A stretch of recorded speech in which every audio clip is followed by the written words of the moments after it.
Okay, so welcome to this breakdown on this wave project. What I'll do is I'm just going to play this through just to get a general idea of how this works. Okay, so essentially what we've got is we've got this wave that's just kind of undulating up and down, moving around in a box. Now, to look at this, you would think it would be fairly simple to do. Now, if you're not working to a brief, you're not working to all the specific requirements of a brief, you're not working off of feedback, then things become a lot easier. But when you need to manipulate this, time the wave, when you work into a very kind of small space, and at the same time you're trying to create the similar kind of motions that you would get from, say, something like this type of scale, then you need to come up with different solutions to achieve that, and that's when it becomes very difficult actually.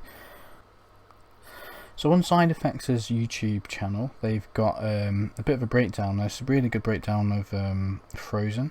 So in here you can see what they've done is they're kind of working off of essentially what they're doing is they're driving the shape. So let's just say let me just pause this. Okay, so on here, let's choose the pen tool.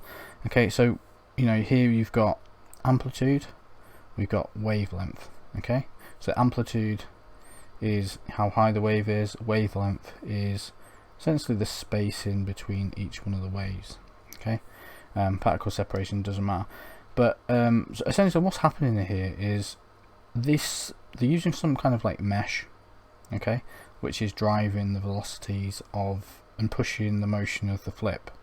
Okay, and it's pushing it in this direction based on amplitude and the wavelength, as we just mentioned there. Okay, and what's causing the wave to kind of roll is the collision here. So it's pushing forward, it's colliding, and then you're kind of getting that kind of rolling motion. Now inside each one of the waves, we also need to consider like the motion, and in some cases, if you can see the side of it, then we would need to kind of represent some kind of visual form of this moving. We'll probably do that with white water. Okay, so that's just something to kind of bear in mind as well. So we don't need to get too technical, but this is just one approach. Now the problem I've got, if I just select this, now look, I needed to work within a very kind of small space. Okay, so let's just say we've got this space here that we're working within. Okay, and I haven't really got the distance. So it's not long enough to be able to really generate the height of these waves. Another thing to consider as well is the fact that this water usually rests flat because of gravity. So we need to kind of trick that a little bit. So we've always kind of pushing this slope towards the back. We'll touch upon that a little bit later on. But essentially, what we want to do is we want to recreate this shape. Okay, but in this very small space, and when we're doing that, we can't really rely on just this kind of simple motion of a repetitive wave that's oscillating forwards and kind of driving things. We're not really going to get what we need because we're confined by this such small space. Okay, so what we're going to do is we're going to look at, so this is one approach. If you've got the space, this will definitely work. But if you haven't got the space, then we need to look at how we can control our own kind of velocities as well. So just to give you an idea of some of the restrictions that you could be put in place. Okay, so for this, I need to make sure that not too much of the water is going to spill down the front. Okay, so I need to be mindful of just making sure that when these waves roll, it never really covers too much of the front. And the reason for that is because I need to represent some kind of like text here. So that was one of the issues. And what we would do is we'd use like negative gravity to kind of push everything back. So we'd have gravity down this way and also a gravity force going back that way as well. Okay, and that would try to kind of push everything back. Now this is very much trial and error. You'd work off some really kind of low point counts to get the look that you want, and then up-res everything. Okay, so that was one of the problems. Another one of the problems was being able to create this really big wave, make it kind of stop and undulate up and down. and do that in a way that it was controllable as well. So what can happen with flip sims is sometimes what will happen is you can use reseeding. Now what reseeding does, if there's any kind of gap, say you've got lots of points here and all of a sudden there's a gap there, what it's going to do is going to fill that gap with some extra points. Now we can't, the problem with that is if you're working to such a small space like this, it's going to continuously fill this, and when it's filling it, then there's just going to be too much liquid in this small space. Waves going to get higher, it's going to splash too much at the front. We're going to run into those problems, so we can't use reseeding, so that's not really an option. Okay, so that's one of the things we need to consider. The other thing we need to consider as well is adding velocity to the existing velocity. Okay, so let's just say we've got velocity that's moving up. If we're adding to this velocity over time, it's going to get slightly faster and faster and faster and faster. So we need to just make sure that this is consistent, and over time it doesn't get out of control. So that was one of the problems that I first faced, was the fact that we'd have this moving up and down, but then it slightly get higher every single time, and then just kind of get too high and out of control, start splashing too much. Okay, so we'll look at some options of how we control that. Another thing I need to consider as well is the text that's on the front of this needs to kind of be only on as it splashes at the front, and also timed as well. So I need to kind of restrict the waves timing quite a bit. So if you think about it, there's a lot of variables and a lot of factors that come into play that make this quite complicated. So again, here you can see we're referencing wavelength, amplitude, all this other technical stuff. You can also see we've got this orbital path of the motion of the water that gets kind of smaller and kind of dissipates as you go down in depth. Okay, so that's always good to kind of do some research there and just kind of understand things at a really basic level. And then there are some good examples actually. So this was really helpful to kind of pull some visual reference from, and also the motions as well. So you can see here, if I just kind of highlight this in yellow, let me just delete everything that's on the screen. I can highlight this, so you can see, we're getting the shape. Choose yellow. We're getting the shape. Okay, so we're getting the shape of this wave here. And if you look at this as this goes up and down, it does keep a consistent shape. So it looks like it's kind of pushed. You can see the force on it keep a consistent kind of wave shape. Okay, and then when it crashes down, you can also see there is some kind of force used to kind of control or art direct, how high this goes up and what happens at the front of this. You can also see there's some circular motion going on here, which is kind of driving the velocity of the white water, which is all the nice detail that you can see there and looks great. And the same at the front here. Now I think those are probably done as separate sims, just to be able to kind of art direct and control everything. So it's quite difficult to be able to kind of do everything all in one go, but you could layer this and that would make everything just a little bit more manageable. Okay, you also got other things in here. You can see the wet map kind of on here as it splashes, and that's something else we'll look at in a second. Okay, so when I started looking at this, I knew this would be a problem, just mainly because again of the space that I needed to kind of work to. So we haven't really got that much space and it's very difficult to be able to kind of keep a big amount of movement on a large wave at the back without that splashing down too much on the front. Now this was an iterative process, so it's something we kind of got a base formation working and then just worked upon that. Okay, so the first thing to do really is to kind of work off a really low point count and just get the motion you need and get it controllable. Okay, so I looked at creating some different forces for this. So initially I thought, because what was referenced before is the client wanted 3 very visual kind of breaking waves in this kind of motion. So I looked at maybe creating velocity forces you know, like kind of work like this. So create a velocity volume field that will drive these waves, and maybe I can kind of control everything that way, which I did, and I'll show a little example in a second. I tried that didn't quite work out. What I found worked best for me was to create one main velocity, okay, so there's a shape here.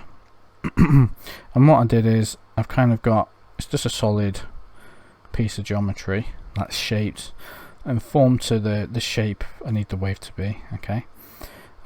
So very much driven by reference, and then what this would do is this would just kind of try to force, the velocity would just force everything up, okay, just in this direction. So what I could do is I can animate this whole section going down and then back up again, down, back up again, and that would allow me to kind of create and time the motion of this wave. Now, you know, I need to be quite careful about like secondary splashes of waves coming back and this thing's still getting out of control, but there is a way that we can kind of control the velocity, just to make sure we're kind of like pushing this rather than adding the velocities to this, and that helps keep everything a little bit more kind of controllable. So what would happen in here, we'd pull the water up to the top, to the point where we need it to be, drop it down, release it, it would fall down, splash at the front. Now some of the feedback that I had here is the client didn't want too much splashing on the front of this, so I had to be very mindful of like how much the water kind of would come up here. So I would then create a separate velocity field that would kind of curve around, so as soon as it kind of splashed it would force the water back, so it would touch the bottom and then force back, so it'd throw it back, and it wouldn't be too obvious, because the problem with this kind of thing is we want it to look like it's simulated. It doesn't want to look like it's forced and it's too unnatural. So you've got to be careful about like how much of these forces come into this, but they're there to just kind of control and out direct exactly how you want the motion to be.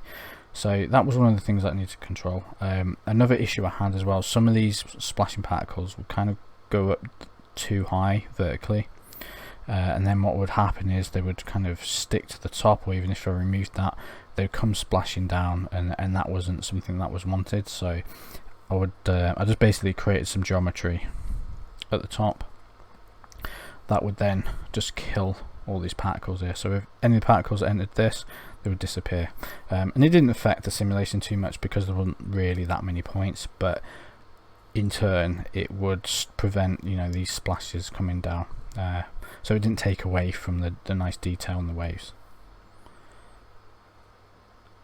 So something I'll just point out quickly is we've got these shelf tools here, okay, so particle fluids, you can go at the top. Now these are great for a couple of reasons. They're great if you want to I'll talk about the pros and the cons of these. Okay, so let's just say, you know, you want a quick solution to just emit some fluids really quickly.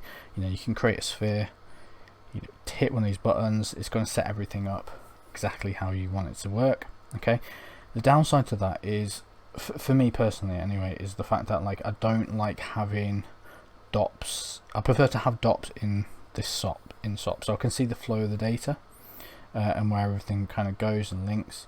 It just makes everything a lot more understandable for me, okay, personally. Now these are good as well. It's, let's just say you know, you need to kind of use some of these tools but you don't understand them good enough to kind of build it from scratch, then, you know, load up a separate file, drop these down, go inside them, look and understand how everything works, and then you can copy that across or start building it from scratch that way.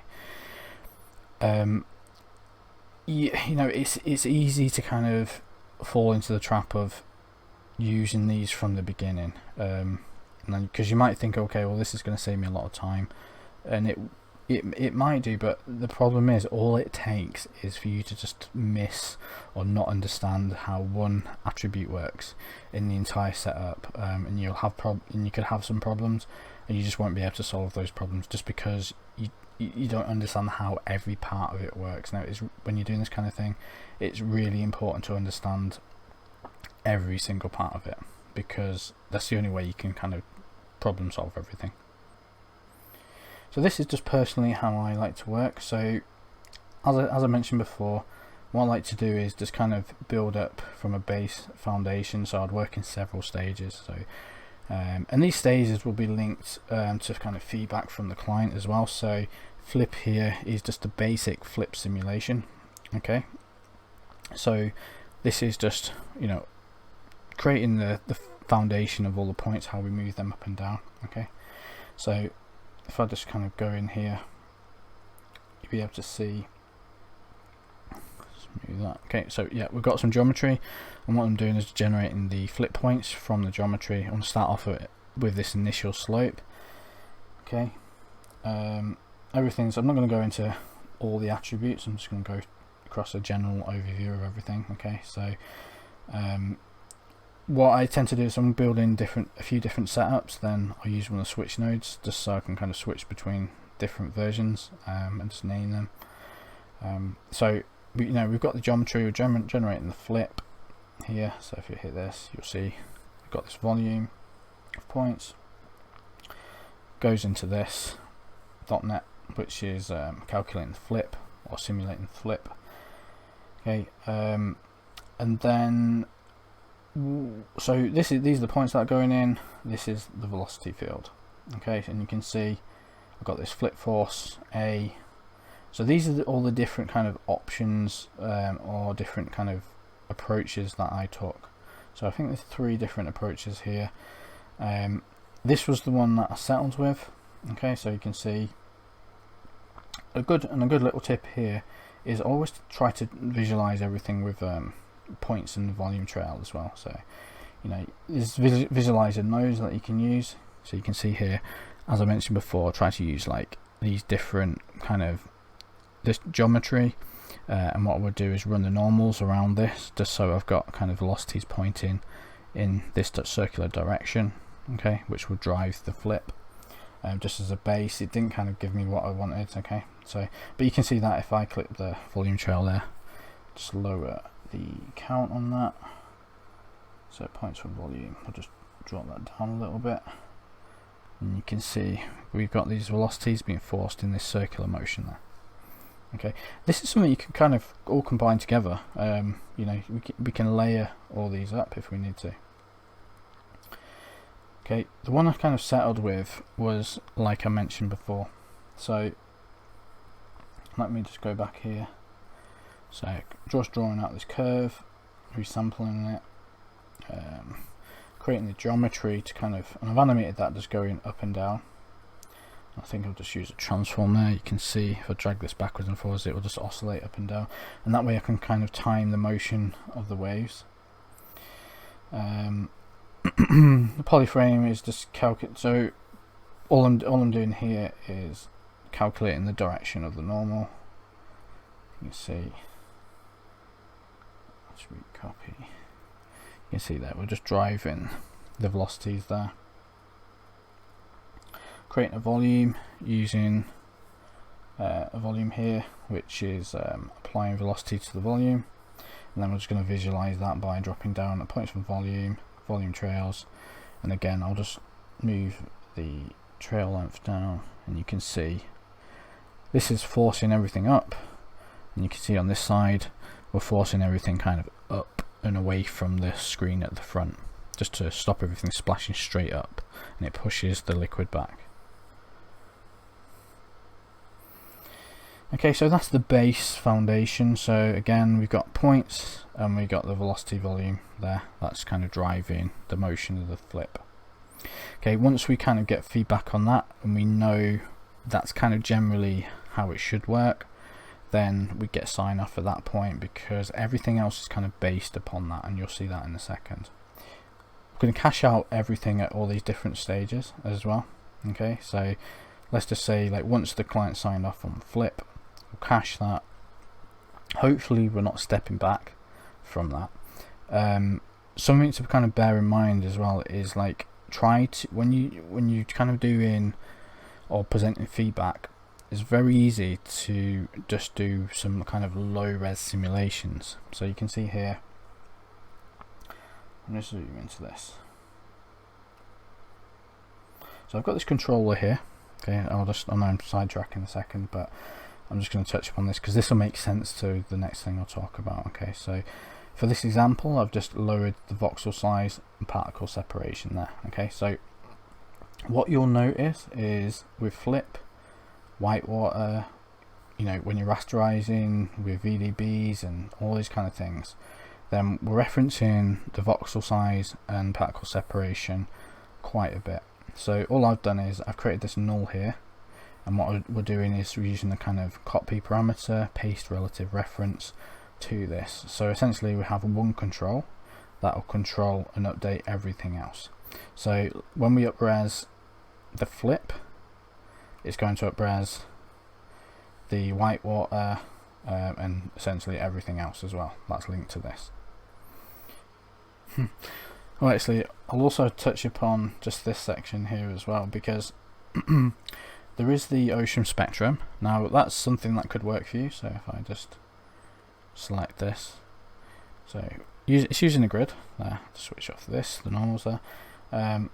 We've got transform here, ocean evaluate, and you'll see if I hit play, hopefully this will play.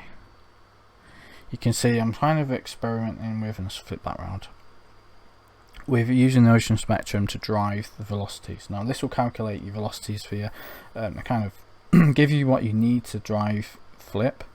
If this is something that works, then that's great. This was just another one of the options that I kind of looked at to see if it worked for me. Unfortunately it didn't, so I needed to kind of create something that was a lot more custom. But I thought I'd just kind of point that out, because this is a really useful tool to drive your flip simulations if you need them, especially for waves. You can also you could also create your own kind of curved deformed wave. CGWiki has a good example of that, where you can kind of use a deformer and push it through, which is then driving the velocities, and it shapes and it kind of creates that like kind of arching, barreling wave effect as well, and that could work. We'll jump inside this. Okay, so it's not doing too much at the moment.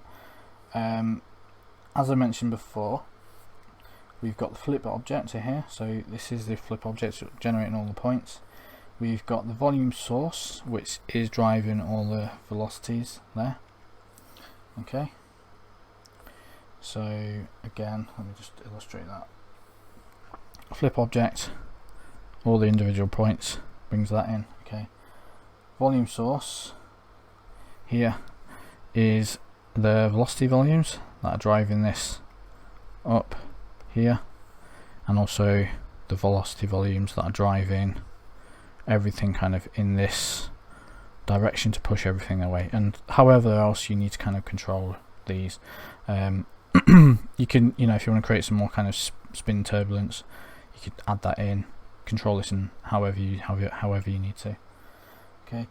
I also mentioned as well that there was and these can kind of control the random points that were splashing up too high. So sometimes there were some points that would kind of jump up in the air here, and I didn't want this to come down later and splash against the surface here. So I'm using this kind of geometry angle here at this point just to kind of kill these off so they don't come back down and land back and splash through here. Okay, I think that covers that. If we go into the volume source here, choose a selection, volume source here, drag this down, you can see we're reading in here some of these different volumes. Okay, so we're reading in velocity, which is a vector. Okay, and under now this is an important part. You've got the operation. Now, if I was to change this to say add, it's going to add velocity. So it's going to add this vector field to the current velocity.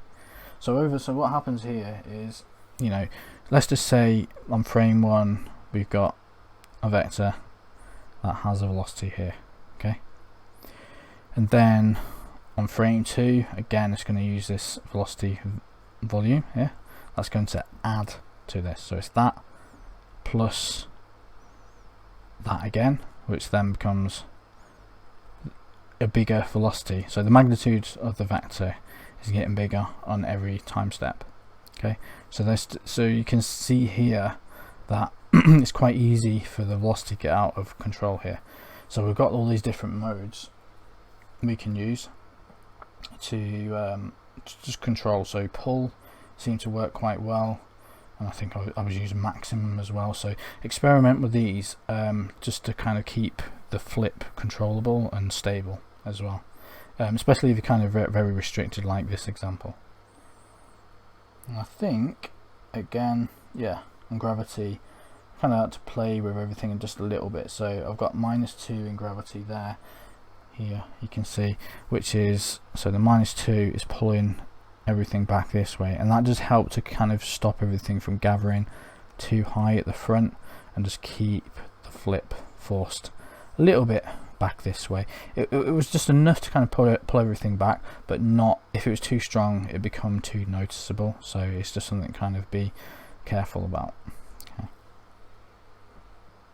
Okay, so another thing I like to do is, once we've calculated the flip, use this dop input fields here. Okay, and what this is doing, this is just pulling everything we need out of dops.